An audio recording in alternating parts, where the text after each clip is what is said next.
सिद्धिभ्यः मोक्षमार्गस्य नेतारं भेत्तारं कर्मभूभृतां ज्ञातारं विश्वतत्त्वानां वन्दे तद्गुरुलब्धये। परमार्थ आप्त, परमार्थ आगम और परमार्थ तपोधनो प्रणाम। दीक्षा शिक्षा गुरु आचार्य विद्यासागर महाराज को नमस्ते।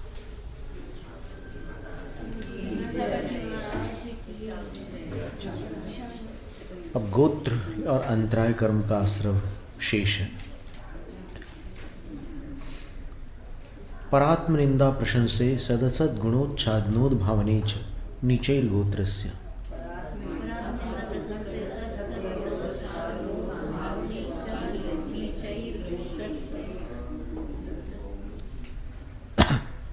पर निंदा आत्म प्रशंसा, फिर सद गुणों का उच्छादन और असद गुणों का उद्भावन, ये चार नीच गोत्र के आश्रव है। च शब्द से और भी कुछ चीजें हो सकती है। तो दूसरों की निंदा करना, अपनी प्रशंसा करना, फिर विद्यमान गुणों का लोप करना और अविद्यमान गुणों को प्रकाशित करना, ये नीच गोत्र के आश्रम है।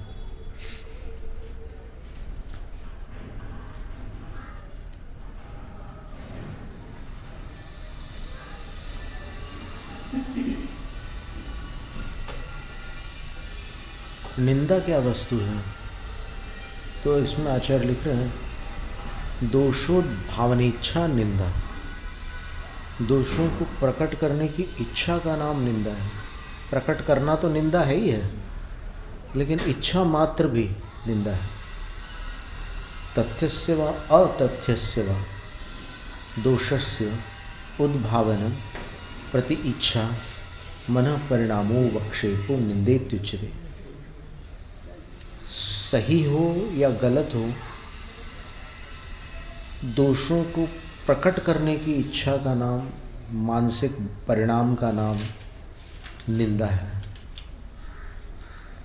गुणोद्भावनाभिप्राय प्रशंसा, गुणों का उद्भावन करने का जो अभिप्राय है उसको प्रशंसा कहते हैं।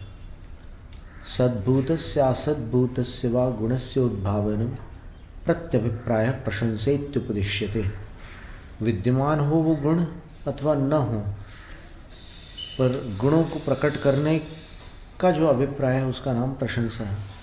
तो प्रशंसा दोनों प्रकार की हो सकती है, वास्तविक प्रशंसा और मिथ्या प्रशंसा भी तो होती है ना, चापलूसी कहते हैं इसको। परश्च आत्मा च परात्माओं नौ निंदा च प्रशंसा च निंदा प्रशंसे परात्मनो निंदा प्रशंसे परात्म निंदा प्रशंसे यथाख्यम संख्यम अभिसंबंध है। पर निंदा आत्म प्रशंसा, फिर अनुद्भूत वृत्तिता छादनम,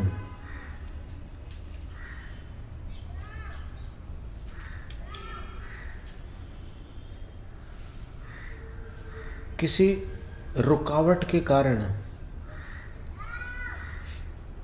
कोई बात प्रकट न कर पाना, अपन प्रकट नहीं कर पाते हैं, तो उसका नाम आच्छादन है।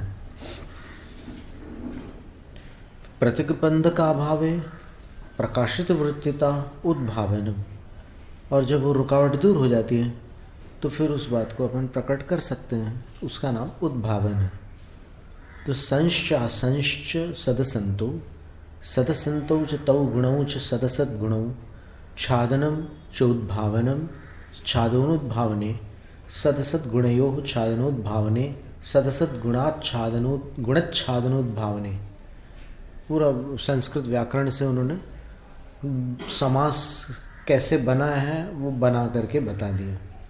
अत्रापि यथा संख्यम अभिसंबंधः सद्गुणच्छादन मसद्गुणोद्भावनम इति।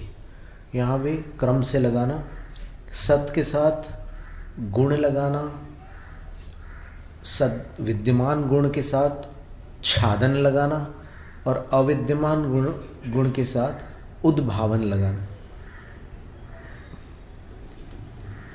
यानी जो गुण है उसको छुपा लेना और जो नहीं है उसको प्रकट कर देना।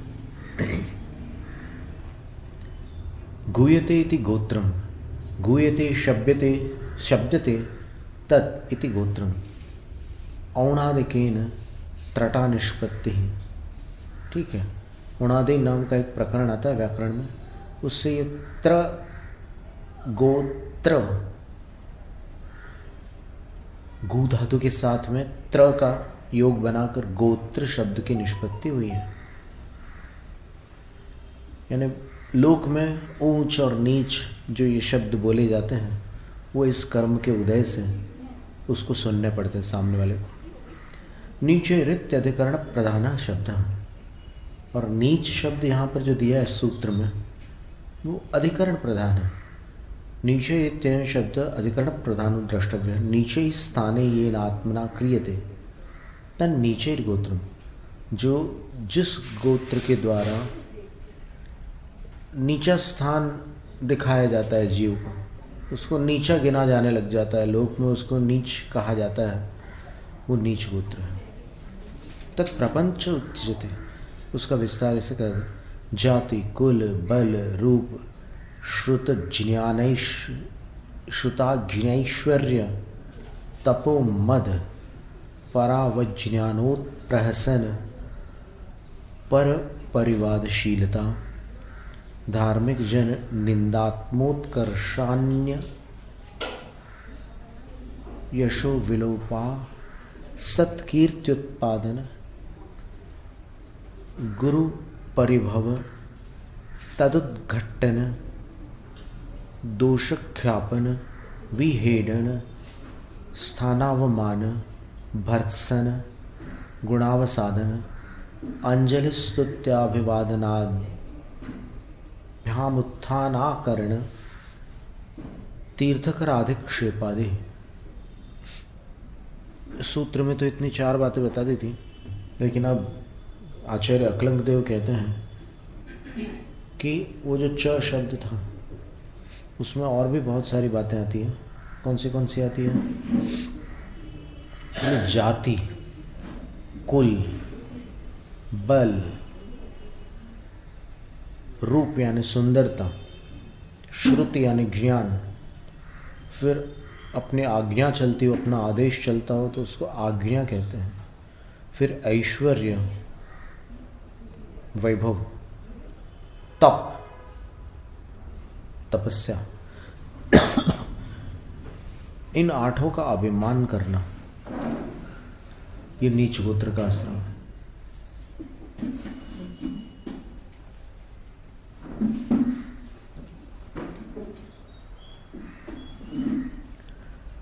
दूसरों को नीचा दिखाना,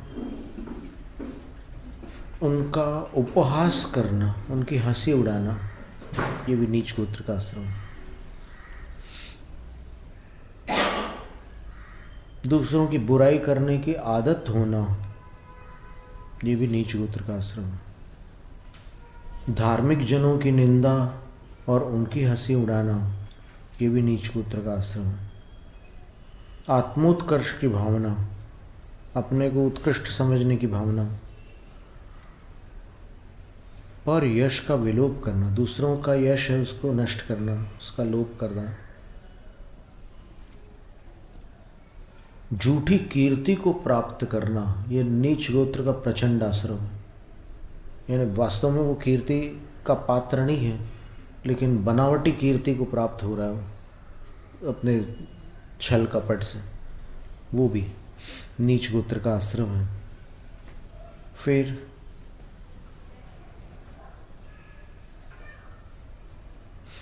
गुरुजनों का तिरस्कार करना, बहुत बड़ी बात है। एक आचार्य, वयोवृद्ध आचार्य महाराज ने कहा था कि मैंने अपने जीवन में साधु की अवज्ञा से बढ़कर के कोई दूसरा पाप नहीं देखा। उसका जो फल मिलता है जीवों को, उससे भयानक फल मैंने और किसी पाप का नहीं देखा है।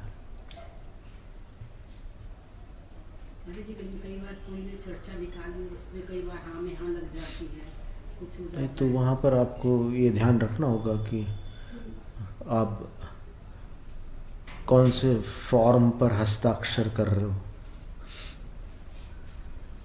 उस मतलब साधु की अवमानना वाली जो भी चर्चा है उसमें अगर आप सम्मिलित होकर कृतकार्यता अनुमोदना या मन वचन काय से जुड़ जाते हैं तो फिर आपका अपने भविष्य के प्रति हस्ताक्षर हो जाता है कि अब आप उसमें सम्मिलित हो गए, आप उस अपराध में दूषित हो गए।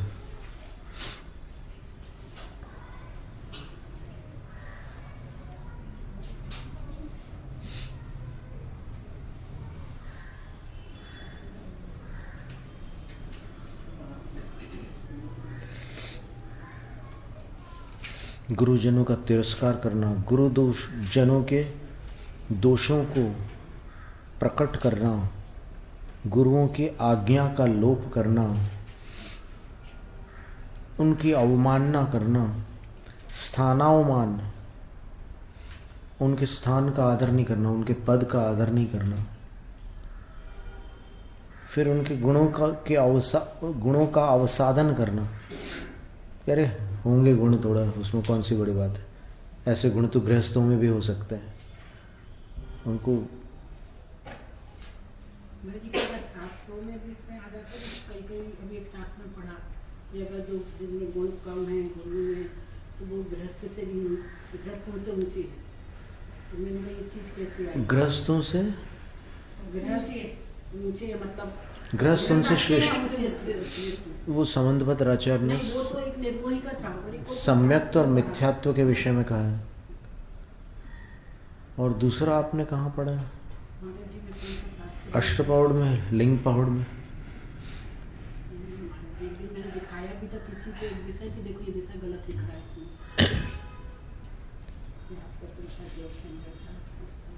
कोई मूल ग्रंथ में था, आचार्य प्रणीत ग्रंथ में था, क्योंकि कहीं कहीं पर आचार्यों ने साधु के प्रति कठोर शब्द बोले हैं कि अगर तुम ऐसा, जैसे रैण सार में कहा उन्होंने कि अगर आहार लेते समय तुम ज़्यादा नाटकबाजी करोगे तो फिर व्यंतर हो, बोले तुम साधु नहीं हो, व्यंतर हो। तो वो आचार्य अपने शिष्य को डांट सकते हैं, और वो तो अपने कर्मों को काट लेते हैं। बाकी जो गृहस्थ श्रावक है वो अगर साधु की निंदा करता है तो उस कर्म को काटने का उसके पास क्या उपाय है? शायद महाराज जी अष्टपाहुर में ये लिंग पहाड़ में वाले का वो लिखा, मैंने उसको देखी और एक दो जन को बताई, उनका देखो गलत लिखा इसमें। उसमें क्योंकि संस्कृत में वो शब्द नहीं था, हिंदी में जो शब्द। वैसे बड़ा आनंद आता है निंदा करने में। वो एक ऐसा व्यसन है जो सप्त व्यसनों से भी खतरनाक है।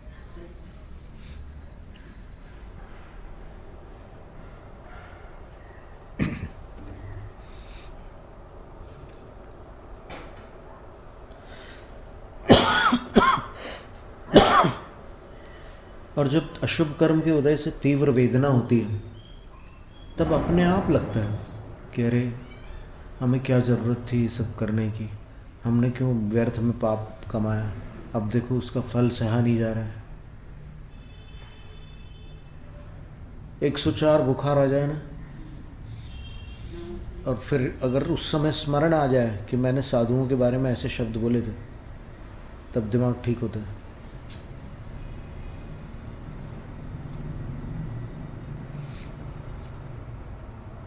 कोई चर्चा करने में तुरंत उनको भी रोक देना चाहिए बात नहीं। उनको बोल सकते कि अपन कोई दूसरी चर्चा कर लेते, इस चर्चा में व्यर्थ का आश्रय होगा। और अगर उनको वो पसंद नहीं फिर आप बोल सकते हैं कि मुझे एक ज़रूरी काम याद आ गया है। ज़रूरी काम ये था कि ऐसे स्थान से प्रस्थान करना, वो ज़रूरी काम। तो झूठ बोलने का भी दोष नहीं लगेगा आपको। क्या होता है महाराज जी, आजकल जनरल चर्चाएं तो कम हो गई, तो ये महाराज जी वाले यहाँ ऐसा हुआ था, वहाँ ऐसा हुआ, तो वो वैसे ज़्यादा हो जाता है।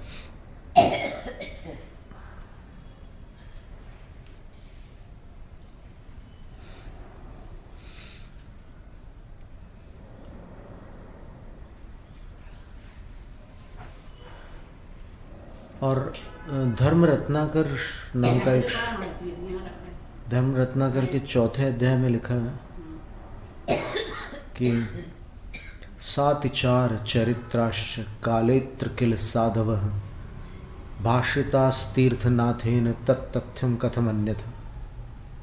इसका अर्थ है कि इस काल में नियम से साधुओं को कोई ना कोई दोष लगेगा। ऐसा तीर्थंकर कह गए हैं, तो उनके वचन असत्य कैसे हो सकते हैं? पर दोष 4 प्रकार के होते हैं असली में। ये अतिचार, अनिचार, अनाचार, आभोग और अनाभोग, ये अलग चीज़ है। अतिक्रम, व्यतिक्रम, अतिचार, अनाचार, ये 4 दोष नहीं। यहाँ पर शिथिलाचार संबंधी जो दोष, शिथिलाचार जो होता है उसकी 4 श्रेणियाँ होती हैं। एक शिथिलाचार ये है कि जो मुनियों का चौथे काल में जो आचरण होता था, आप अभी नहीं कर पा रहे, अभी रोज़ आहार के लिए उठना पड़ रहा है, या फिर आप धूप में दिन भर नहीं खड़े रह सकते, या और भी कुछ, तो वो उत्तर गुणों में कमी है। अब कभी मूल गुणों में ऐसा है कि जैसे इंद्रिय रोध नाम का मूल गुण है कि आप स्पर्शन इंद्रिय में सर्दी गर्मी जो भी परिस्थितियां बन रही है, आपको स्पर्शन इंद्रिय का निरोध करना है, आपको इंद्रिय के उसमें नहीं जाना है। लेकिन छठे गुण स्थान में 15 प्रमाद होते हैं उदय में, तो उसमें इंद्रिय संबंधी प्रमाद भी होते हैं। तो गर्मी लग रही है तो जाकर थोड़ी हवा में बैठ गए, तो ये हवा में बैठना शिथिलाचार है। लेकिन ये शिथिलाचार साधुत्व का नाशक नहीं है, ये केवल प्रमाद रूप शिथिलाचार है। स्पर्शन इंद्रिय संबंधी जो प्रमाद हुआ है, बस उतना शिथिलाचार है।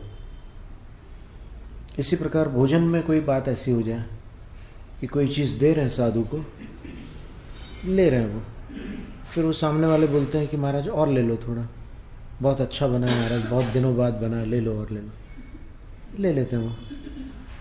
तो अगर उनके अंदर थोड़ा सा राग उत्पन्न होता है उस वस्तु के प्रति, तो वो रसना इंद्रिय संबंधी प्रमाद है।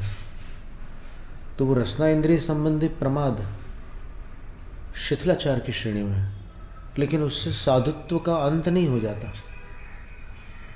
उतना राग हो रहा है उनको, वो संज्वलन राग है, अंतर मुहूर्त में समाप्त हो जाएगा।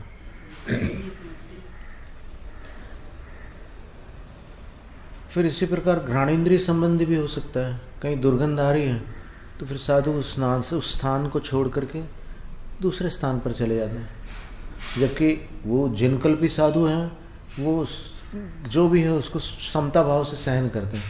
यहाँ पर समता भाव में कमी है, तो उनको वहाँ से हटने की इच्छा हो रही है, तो उससे साधुत्व का नाश नहीं होता,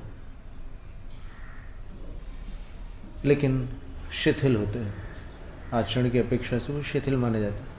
तो ये क्या है? घ्राणेन्द्रिय संबंधी प्रमाद हो गया। इसी तरह चक्षुरेंद्रिय संबंधी, कर्णेन्द्रिय संबंधी हो सकता है प्रमाद।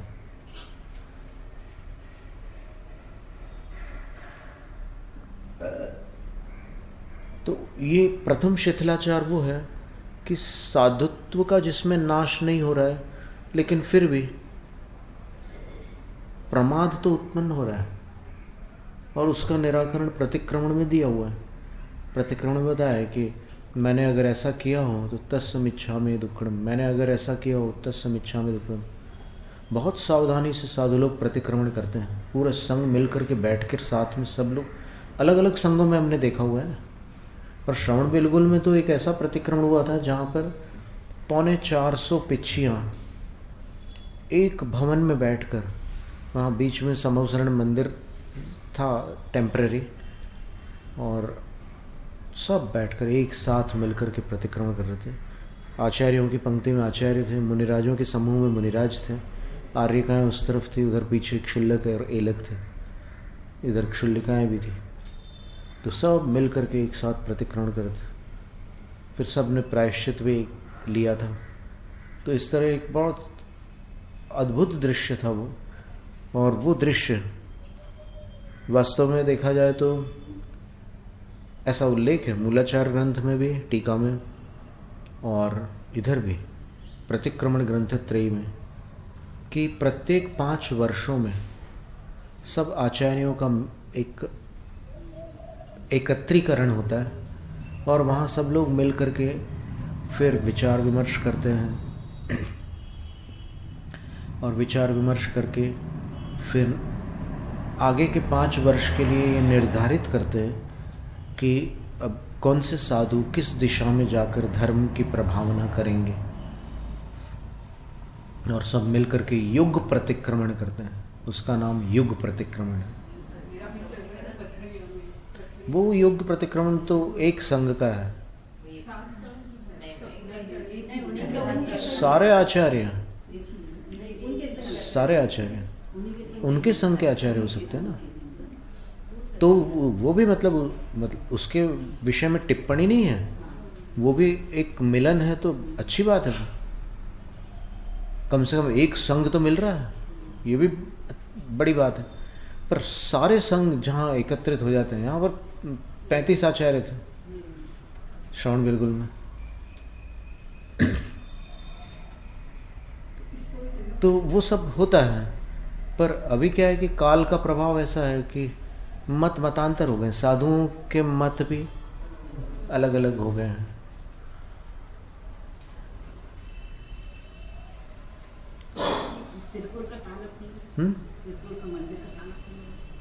वो विषय दूसरा है। नहीं हमको याद सुना ना, इसलिए नहीं अच्छी बात है, तो ठीक है जो भी है।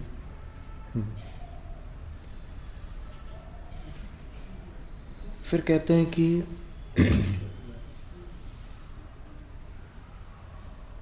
भर्त्सन आचार्य से ऊंचे स्वर में बात करना और ऐसे उंगली दिखाकर बात करना, गुरुजनों से, सभी साधुओं से, आचार्य उपाध्याय साधु किसी से भी। गुणाव साधन, उनके गुणों की अवमानना करना, अंजलि स्तुति अभिवादन अभ्युत्थानाकरण, उनके आने पर हाथ न जोड़ना। जैसे मान लो कोई उठ नहीं पा रहे हैं शरीर से, तो हाथ तो कम से कम जोड़ सकता है, तो हाथ न जोड़ना, उनकी स्तुति न करना, उनका अभिवादन अर्थात नमोस्तु आदि न करना, उनको देखकर खड़े न होना, ये सब नीच गोत्र के आश्रव है। अर्थात ये कार्य सम्यक दृष्टि नहीं कर सकता, जो करता है वो सम्यक दृष्टि नहीं हो सकता। तीर्थकराधिक्षेपादि, और तीर्थंकरों पर भी दोष लगाना। एक बार ऐसा हो गया था, कोई एक बहुत प्रकांड विद्वत्ता थी उनके अंदर, लेकिन उन्होंने ऐसा एक अधिक्षेप कर दिया था तीर्थंकर भगवान के प्रति कि महावीर ने, अब कुछ लोग ओशो की भाषा बोलते हैं ना, तो ओशो उसमें तीर्थंकर भगवान स्वामी आदि कुछ नहीं लगाते, वो महावीर जैसे उनके क्लास फेलो वैसे भाषा बोलते हैं। अब सिर्फ ओशो की बात नहीं कर रहे हैं, और भी लोगों की बात कर रहे हैं जो भी पूज्य पुरुषों के आगे श्री या जी लगाना नहीं जानता। तो ये कोई कॉन्फ्रेंस नहीं चल रही है। आप जब उनका नाम ले रहे हैं तो फिर आप विनय से लीजिए।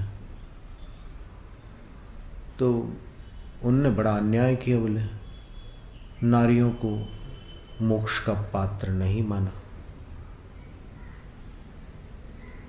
अभी यहाँ पर एक कोई शोध करता, एक दिगंबर जैन माता थी, पर उन्होंने श्वेतांबर समूह के साथ अध्ययन किया हुआ था। तो उनने हमसे आकर पूछा कि इसके बारे में आपका क्या कहना है। तो हमने कहा कि हमारा कुछ नहीं कहना है, जो पूर्वाचार्यों ने कहा है वो हम बता सकते हैं कि उनका क्या कहना है, आप सुन लो और लिख लो जो हम बताते हैं। तो उन्होंने सुना, लिखा, और संयोग से उसी दिन मोक्षाधिकार का समापन चल रहा था। क्योंकि वहाँ तत्वार्थ सूत्र चौमासे में भी चला था, पहले से ही चालू हो गया था, तो उसका समापन दिवस था। तो उसको जब उन्होंने सुना तब उनको लगा कि बात तो बहुत वजनदार है। हमने कहा कि दिगंबर आमनाय में न स्त्री मोक्ष जाती है न पुरुष मोक्ष जाता है। जब मोक्ष होता है तो ये दोनों कर्म बहुत पीछे नष्ट हो चुके होते हैं। स्त्री वेद और पुरुष वेद 9वें गुण स्थान में नष्ट हो जाते हैं, तो उसके ऊपर तो वो अवेद हो जाते हैं, यानी स्त्री पुरुष नपुंसक वेद रूप नहीं रहते वो। और दूसरी बात कि जैसे तैयारी हो गई मोक्ष की, केवल ज्ञान प्राप्त करने वाले हैं, तो जिस श्रेणी पर वो आरूढ़ होते हैं, क्षपक श्रेणी बोलते हैं उसको, तो क्षपक श्रेणी पर आरूढ़ हो गए तो आरूढ़ होते समय तीनों वेद हो सकते हैं। केवल पुरुष वेद से नहीं होता है, तीनों वेदों से ये बात शक्य है। जो जीव पूर्व भव का सम्यक दृष्टि है वो नियम से पुरुष वेद के साथ ही आरूढ़ होगा, क्योंकि वो स्त्री वेद या नपुंसक वेद में जन्म नहीं लेगा। यहाँ शरीर की बात नहीं चल रही है, भावों की बात चल रही है। शरीर तो मुनि का है, क्योंकि क्षपक श्रेणी मुनि के बिना होती नहीं, और वज्रश्रव नाराज संगनन के बिना। उनको हमने संगनन की गाथाएं बताई और वो पूरी गाथाओं के नंबर वगैरह सब उनको नोट करवाए कि अब ये देखो, ये लिखा है कि कौन सी गाथा से, कौन सी संगनन से किस गुण स्थान को प्राप्त किया जा सकता है।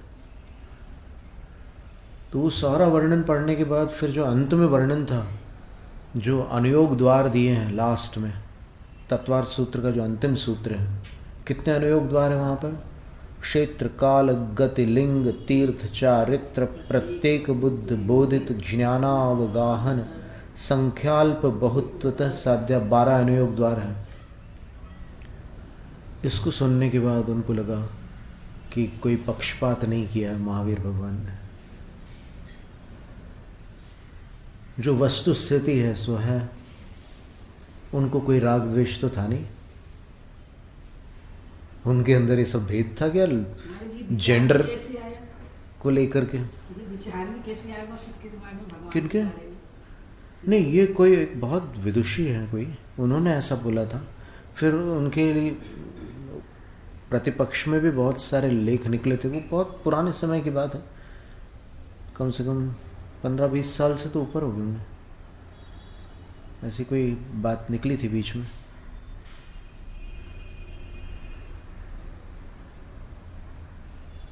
वो पर्याय बुद्धि बहुत ही खतरनाक होती है। इतना लगाव रहता है अपने पर्याय से कि उस पर्याय की कमियों को सहन नहीं कर सकते, उसको स्वीकार नहीं कर सकते, ऐसी स्थिति हो जाती है। और हमने बोला कि हम दिगंबर शास्त्रों में जैन साधु, दिगंबर साधु मोक्ष जाते हैं, ऐसा कहाँ लिखा है? मोक्ष जाने वाले दिगंबर साधु ही होते हैं, लेकिन दिगंबर साधु मोक्ष जाने वाले ही होते हैं ऐसा नहीं लिखा।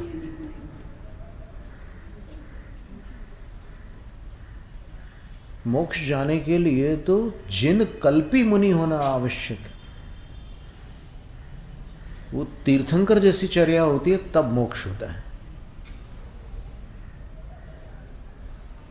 पंचम काल के कोई साधु जिन कल्पी नहीं है अभी। वो जिस काल में थे प्रारंभ में, गौतम गणधर आदि पंचम काल में ही मोक्ष गए। महावीर भगवान के 12 वर्ष बाद गौतम गणधर मोक्ष गए, फिर जम्बू स्वामी भी मोक्ष गए, सुधर्माचार्य भी मोक्ष गए, श्रीधर भगवान भी मोक्ष गए। तो ऐसे कुछ केवली गए हैं मोक्ष पंचम काल में, पर वो सब जिन कल्पी थे। वो मुनि अवस्था में भी जिन कल्पी थे और उनका जन्म चौथे काल में हुआ था। और पंचम काल में जो शुद्ध केवली हुए हैं वो भी बड़ी उत्कृष्ट चर्या वाले साधु थे। शुद्ध केवली मुनि के बारे में अभी आएगा 9वें अध्याय में कि उनको अतिक्रम व्यतिक्रम अतिचार अनाचार नहीं लगते, इतनी शुद्ध चर्या होती उनकी। तो इतनी शुद्ध चर्या की आज अपन कल्पना ही नहीं कर सकते।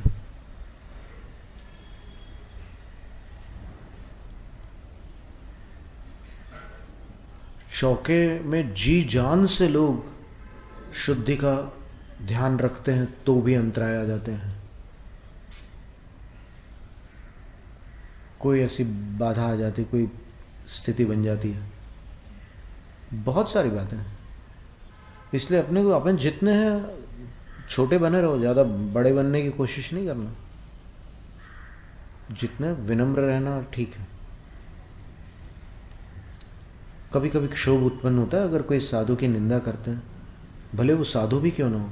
साधु भी अगर साधु की निंदा करते हैं तो उनके वचन सुनते समय अपने को, मतलब जो अपने रग रग में जो मुनि भक्ति भरी हुई है, तो अपन उनकी मुनियों की कमी होंगी, अपन मानते हैं, लिखा ही है शास्त्र में कि कमियां हैं, पर वो आलोचना का विषय नहीं है। वो अगर आलोचना का विषय होता तो जिनेंद्र भगवान उपगमन और स्थितिकरण अंग क्यों बताते हैं? उपगमन और स्थितिकरण किसका होता है? शुद्धचर्या का होता है कि दोषों का होता है? तो फिर दोष होते ही हैं, और मनुष्य है वो बहुत उच्च कोटि के साधु होते हैं जिनकी अपन कल्पना ही नहीं कर सकते। पद्म पुराण में भी लिखा है रविशेन आचार्य महाराज ने कि उन्होंने कैसी तपस्या की थी चौथे काल में, आप इस काल में उसकी कल्पना नहीं कर सकते। जो उनका तप था वो आपकी कल्पना से परे है।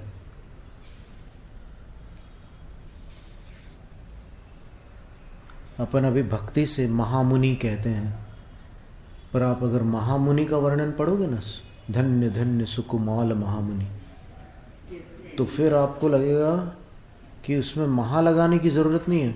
मुनि शब्द ही अपने आप में बहुत बड़ा है। आपको छोटा पड़ रहा है इसलिए आपको महा लगाना पड़ रहा है ना।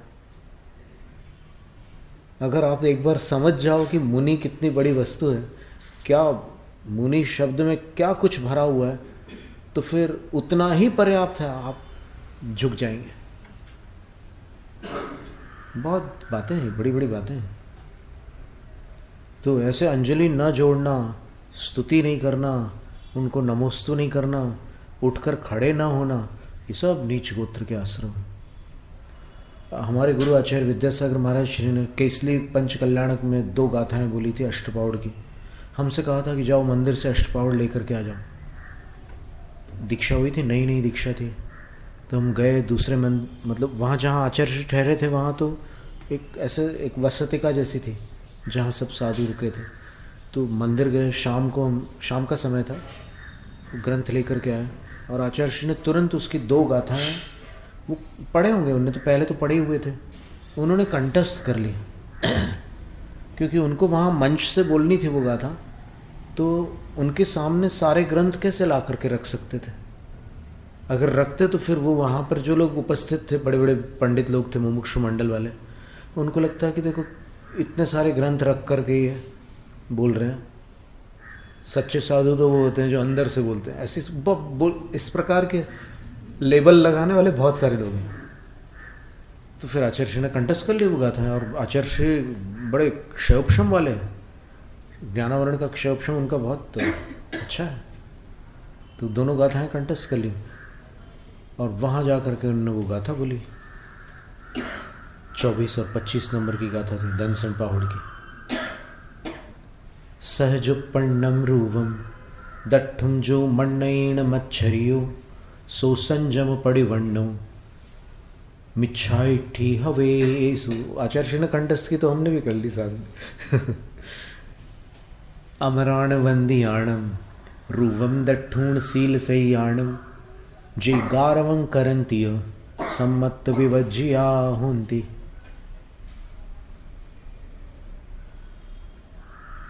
उत्पन्न हुए बालक जैसी मुद्रा को धारण करने वाले मुनिराज को देखकर जो स्वयं संयमी होकर भी, यानी खुद मुनि भी अगर जन्मे हुए बालक जैसी मुद्रा को धारण करने वाले अन्य मुनि को देखकर ईर्ष्या करते हैं, उनकी भक्ति नहीं करते हैं, तो सो संजम पड़िवण्णो मिच्छाइठी, तो वो संयम संपन्न मिथ्या दृष्टि जीव है।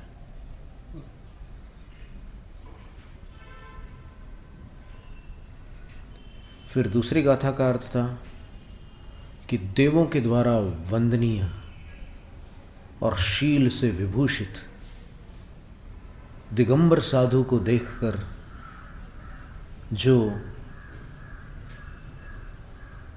अकड़ दिखाते हैं वो सम्यक्त से रहित होते हैं।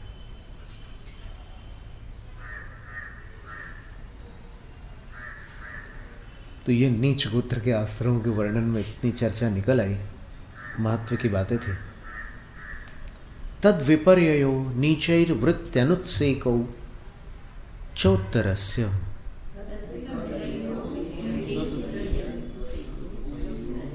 ये कई पुस्तकों में तद विपर्ययौ द्विवचन लिखा है, लेकिन द्विवचन नहीं चाहिए वहां। तद विपर्ययो एक वचन, नीचैर्वृत्त्यनुत्सेकौ यहां द्विवचन चाहिए, चौत्तरस्य।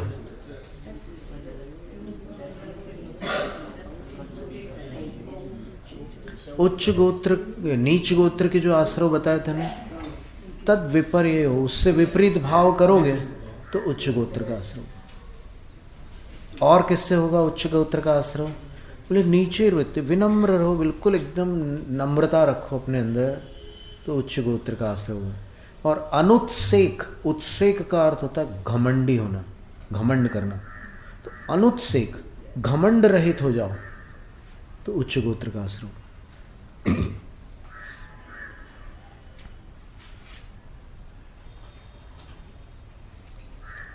आत्मनिंदा पर प्रशंसा, सद्गुणोद्भावनम असद्गुणोच्छादनम, अपनी निंदा करना, दूसरों की प्रशंसा करना, विद्यमान गुणों को प्रकट करना, अविद्यमान गुणों को अप्रकट रखना, गुरुष्वनति नीचैर्वृत्ति, गुरुष्वनतिर नीचैर्वृत्ति, गुरुजनों के प्रति विनय और नम्र प्रवृत्ति रखना उच्च गोत्र का आश्रव है। अनहंकारता नुत्सेक, अहंकार न करना अनुत्सेक है। उत्सेक अहंकार को कहते हैं। विज्ञान आदि भी उत्कृष्टस्यापि सतः तत्कृत मद विरहो नहंकारता अनुत्सेक इत्युच्यते। ज्ञान आदि सब गुणों से संपन्न होने पर भी उन गुणों का अभिमान न करना अनुत्सेक है। तान्येतानि उत्तरस्य उच्चैर्गोत्रस्य आश्रव कारणानि भवन्ति। ये सारे जो ऊपर ऊपर बताए ना, ये सारे दूसरे गोत्र के आश्रव कारण। दूसरा गोत्र कौन सा है? उच्चैर्गोत्र, उच्च गोत्र। प्रपंचस्तु विव्रियते। अब इसको थोड़ा सा और विस्तृत करके बताते हैं। जाति, कुल, बल, रूप, वीर्य, परिज्ञान, ऐश्वर्य, तपो विशेषवतः, आत्मोत्कर्षा प्रणिधानम। इन सब से संपन्न जो साधु हैं या कोई गृहस्थ भी हैं, वो यदि अपनी उत्कृष्टता पर ध्यान नहीं लगाते तो उच्च गोत्र का आश्रय होता है। और अगर उस पर ध्यान लगाते हैं कि देखो पहले हम क्या थे और आज ये जैसी भाव आता है, तो फिर नीच गोत्र का आश्रय प्रारंभ हो जाता है। तो उस तरफ ध्यान नहीं देना, अपने को आगे कहाँ जाना है उसको देखना है ना। अगर आप मतलब आप गतिमान हैं, गाड़ी चला रहे हैं और गाड़ी आप स्पीडोमीटर देख करके चलाओगे तो फिर क्या होगा? एक्सीडेंट हो जाएगा। इसके लिए एक बहुत बड़े कलाकार ने, संभवतः कोई उस्ताद या कोई बहुत बड़े पंडित हैं जो अंतर्राष्ट्रीय स्तर के संगीतज्ञ हैं, उन्होंने एक घटना सुनाई कि हम बचपन में पहाड़ पर रहते थे और पहाड़ पर चढ़ते समय हमें ऐसे नीचे की तरफ देखकर ही चढ़ना पड़ता था। क्योंकि अगर नीचे नहीं देखते तो फिर संतुलन कभी भी बिगड़ सकता था। और ऊपर पहुंचने के बाद फिर उतरते समय उतरना बहुत सरल होता है। उतरते समय बिल्कुल जैसे शिखर जी से दौड़ते हुए कई लोग उतर जाते हैं नीचे फटाफट। तो उनका ये कहना था कि हमारे गुरु ने हमें ये शिक्षा दी थी कि अगर तुम अपनी विद्या के निखार पर ध्यान दोगे तो महान बनोगे, अगर तुम वाहवाही पर ध्यान दोगे तो नीचे उतर आओगे। यानी किसी भी साधक को या किसी भी लक्ष्य को प्राप्त करने वाले को ये जो बीच वाले हैं उसमें नहीं अटकना है, उसको उधर ध्यान देना है, इधर नहीं देना है। क्योंकि जैसे ही तालियों का आनंद आने लगेगा तो कला का आनंद समाप्त हो जाएगा। फिर आप उनसे तालियां बजवाने के लिए कला का प्रदर्शन करेंगे। आप उस कला की गहराई में, जो कला आपको अंतर्मुखी बना सकती है, जो कला आपको ध्यान तक ले जा सकती है, जो कला आपको भक्ति में डुबा सकती है, वो कला अब केवल मनोरंजन का साधन बन जाएगी। इसलिए सच्चे संगीतकार की कला साधना होती है, जनता के लिए मनोरंजन होती है। जनता का मन प्रसन्न होता है, लेकिन जो संगीतकार होता है वो साधना करता है। तो ऐसी कई घटनाएं आती है जो शिक्षाप्रद होती है। फिर कहते हैं परावज्ञान औद्धत्य निंदा सूयोपहास पर परिवाद निवृत्ति, इनका त्याग करना होता है, तब उच्च गोत्र का आश्रय होता है। दूसरों की अवमानना, इसका त्याग करना होगा। अनौद्धत्य, अकड़ को छोड़ना होगा, निंदा को छोड़ना होगा, ईर्ष्या को छोड़ना होगा, दूसरों की हंसी उड़ाना छोड़ना होगा, दूसरों को बदनाम करने का भी त्याग करना पड़ेगा।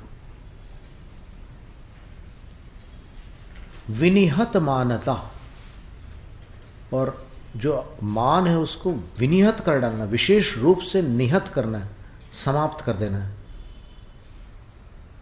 और वो जब अपन बड़ों पर ध्यान देते हैं ना, जैसे ऊंट पहाड़ को देखता है तब लगता है कि मेरी हाइट कम है, वैसे जब अपन जिनेंद्र भगवान को और परमेश्वरियों के गुणों को देखते हैं, शांति सागर आचार्य के चरित्र को पढ़ते हैं, या फिर और भी कोई जो भी हैं, तो फिर अपन झुकना सीख जाते हैं। और जब अपन अपने श्रोताओं को देखते हैं, अपने से छोटे लोगों को, जो तारीफ करने वालों को देखते हैं, तो फिर ऐसा लगता है कि हम तो काफ़ी ऊंचे हैं, ये कितने नीचे दिख रहे हैं, बहुत मामूली है, तो 2 कौड़ी के लोग हैं, ऐसा लगता है। जबकि नहीं, हर आत्मा अनमोल है। जिस दिन आपके अंदर ये भाव आ गया कि वो 2 कौड़ी का है, तो फिर आप आत्मा का परिचय भूल गए।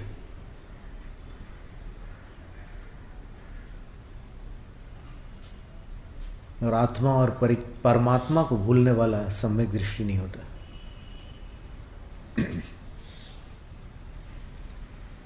ये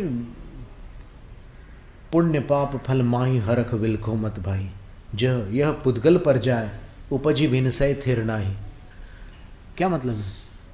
आप थोड़े संपन्न हो गए, आपके पास साधन बढ़ गए, तो फिर आप उन लोगों को तुच्छ समझने लग गए। पहले आपकी क्या स्थिति थी? तो आप वो भूल गए, कभी नहीं भूल सकते।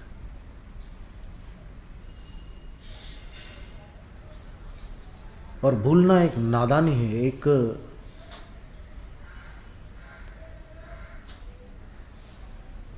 अज्ञानता है, कह सकते हैं। सुभाषित आवली में सकल कीर्ति आचार्य महाराज ने एक सुंदर श्लोक लिखा है, कि लक्ष्मी संपन्न होकर जो निर्धनों की खिल्ली उड़ाता, उनकी अवमानना करता है, क्या उसने अपनी लक्ष्मी को अक्षय समझ रखा है? प्रश्न किया, सिर्फ अक्षय समझ लिया है जो उनकी खिल्ली उड़ा रहा है। अभी कल वो करोड़पति से रोडपति बन जाएगा, तब क्या होगा? कोई ठिकाना है क्या किसी का? अपन ने कितने ऐसे उदाहरण देखे हैं जो टॉप पर थे और अब बॉटम पर है। कितने उदाहरण हैं। तो कभी कर ही नहीं सकते, घमंड करने के लिए कुछ बचे ही।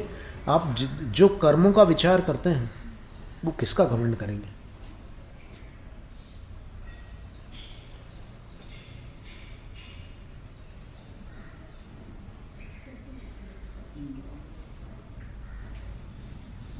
महारानी वनवासिन बन गई, इससे बड़ी बात क्या हो सकती है? और अयोध्या संपूर्ण भारत की, संपूर्ण आर्य खंड की राजधानी थी। वहां की महारानी वनवासन बन गई, इससे बड़ी बात क्या हो सकती है? कर्मों की दशा। फिर ये अभिमान का कोई स्थान नहीं है। धर्म्य जन पूजा, जो धर्म संपन्न जन है उनकी पूजा करना, अभ्युत्थान, उनके लिए उठकर खड़े होना, अंजलि, उनको हाथ जोड़ना, प्रणति, प्रणाम करना, वंदना, उनकी वंदना करना। ऐदन युगीनान्य पुरुष दुर्लभ गुणस्यानुत्सिक्तता, और इस युग संबंधी जो ऐसे गुण हैं जो अन्य पुरुषों में दुर्लभ हैं, ऐसे गुण अपने पास अगर हो तो भी अनुत्सिक्तता, उसका अभिमान नहीं करना। पूर्व काल के गुणीजनों का स्मरण कर लेना। ठीक है, कोई ऐसे गुण हो सकते हैं कि जो इस काल में सबके पास नहीं है, मेरे पास है, तो इसका मतलब ये नहीं है कि हम बहुत बड़े हो गए। आप पूरे 2.5 द्वीप को देखो ना, अभी 20 समवसरण और 20 समवरण में 9 प्रकार के महापुरुष हैं, तीर्थंकर, गणधर। अपने आसपास में कई लोग ऐसे लगते हैं कि हाँ, वो सीधे साधे लगते हैं, लेकिन वो बड़े भारी विद्वान होते हैं, बड़े लोग होते हैं। वर्णी जी की जीवन गाथा में लिखा है ना, वो भिखारी को एकदम वो समझ रहे थे कि ये फालतू के बोझ हैं धरती पर, तो भिखारी ने ऐसी बात सुना दी कि वर्णी जी को लगा कि भाई अब अपने को किसी को नहीं टोकना भाई, ये अब किसी न किसी गुण में कोई अधिक हो जाता है अपने से। अब वो भिखारी, इतना अनुभव था उसको कि उस अनुभव की बात को सुनकर वर्णी जी दंग रह गए। क्योंकि हम जिसको ऐसे व्यर्थ का मनुष्य समझ रहे थे, वो इतनी बड़ी बड़ी बातें सुना रहे हैं मेरे को, तो हो जाता है ऐसा। अहंकारात्य ये नीचे वृत्तिता, तो हम यही बता रहे थे कि फिर वो 9 प्रकार के जो तीर्थंकर के समूह में, एक तो स्वयं तीर्थंकर है, वो सर्वोच्च है वो, फिर गणधर है, बल्कि ये कहें कि तीर्थंकर के बाद केवली, गणधर, श्रुत केवली, अवधिक ज्ञानी, मनः परे ज्ञानी, चारण रिद्धिधारी, विक्रिया रिद्धिधारी, वादी मुनि और शिक्षक यानी उपाध्याय, ऐसे 9 प्रकार के साधु हैं, अभी भी हैं। तो उनकी चरण रज के बराबर है क्या अपन यहाँ पर कोई?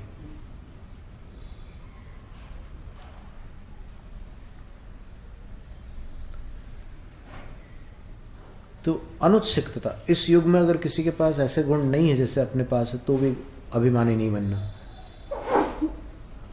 अहंकार आते नीचे वृत्तिता, और अहंकार का अंत हो जाने पर जो विनम्र वृत्ति होती, जो जितना महान होता है वो उतना ही विनम्र होता है। नीचे वृत्तिता, डाउन टू द अर्थ बोलते हैं।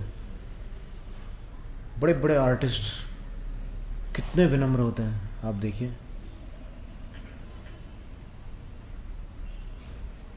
अरे नहीं भाई, मैं कुछ भी नहीं हूँ, वो तो सरस्वती माता की कृपा है, या फिर गुरु का आशीर्वाद है, ऐसी भाषा बोलते हैं। भस्मावृतस्यैव हुतभुजः स्वमाहात्म्या प्रकाशनम। जैसे राख पड़ी हो, उसके अंदर अंगार हो, उस प्रकार से रहना। यानी अपने गुणों को, अपनी महिमा को दिखाने की आवश्यकता नहीं है। धर्म साधनेषु परम संभ्रम। और धार्मिक साधनों में परम संभ्रम का अर्थ होता है एकदम उतावले होना, हड़बड़ी करना। जैसे भक्ति करना हो, पूजा करना हो, अभिषेक करना हो, गुरु की सेवा करना हो, तो एकदम उसके लिए आतुर हो जाना, उसके लिए हड़बड़ी को प्राप्त हो जाना। ये सब उच्च गोत्र के आश्रम हैं।